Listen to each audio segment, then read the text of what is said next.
Welcome to this week's vlog. Now, a lot of it this week has been about the comprehensive spending review. Over recent months, we've put a huge amount of campaigning into this with the environmental organisations, with farming organisations, to make sure that the voice is heard, not just in DEFRA, but also in Treasury. Securing the agricultural and environmental budget has been an absolute priority, and we were quite relieved when we've seen the numbers and seen the announcement on Wednesday. The £2.3 billion, as we get into the detail, is roughly the same. It's possibly 100 million less, but there's also a woodland and peat grant area. Trying to see how those two interact is going to be important to understanding the real detail. How this is allocated moving forwards, how much will be available in the sustainable farming incentive, and how widely available will that be, is going to be really important to know how it impacts you, our members on the ground. But in short, I think Steve Reed has done a reasonable job in trying to secure that budget for us in a really difficult settlement for DEFRA. More widely than that, we also want to thank all of those retailers that are continuing to back British farming, that are continuing to meet their commitments to British sourcing. At this time of challenge, it's so important to try and build farming confidence and to maintain those commitments as times have got a bit tougher. I'm just back from a busy 2 days at cereals, but this week I want to talk about farm safety.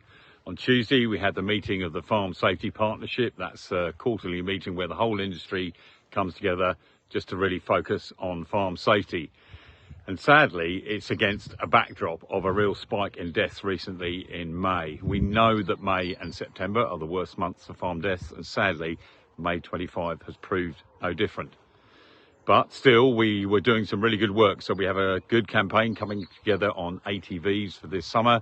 And ATVs are still the way you are most likely to be killed working on farms in the UK. And bear in mind, you are 21 times more likely to die working on a farm in the UK than in any other profession. That is still a terrible statistic.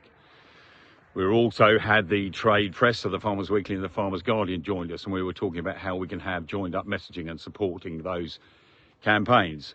Please take the time this summer to join a farm safety event, do some training ahead of a busy period of harvest and the autumn. We have an event here next week here at Weston's. Please join one if you can. Together, we have to really focus on farm safety. Hello, you will have noticed this week that the emails from us have changed. That's because we've really listened to your feedback, and we're seeking to tailor the content that you receive that's really relevant to you, your interests and those of your business.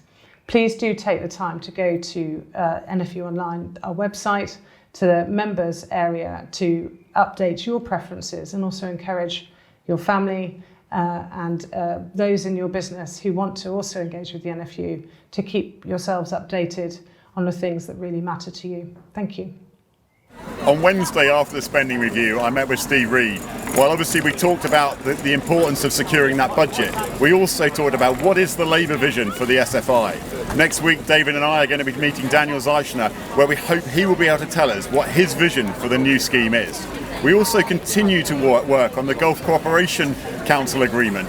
We cannot import poultry from the desert. There's a very real risk at the moment that poultry that doesn't meet our standards may well be coming in as part of that deal, and we continue to raise our concerns right to the top of government. We look forward to updating you next week.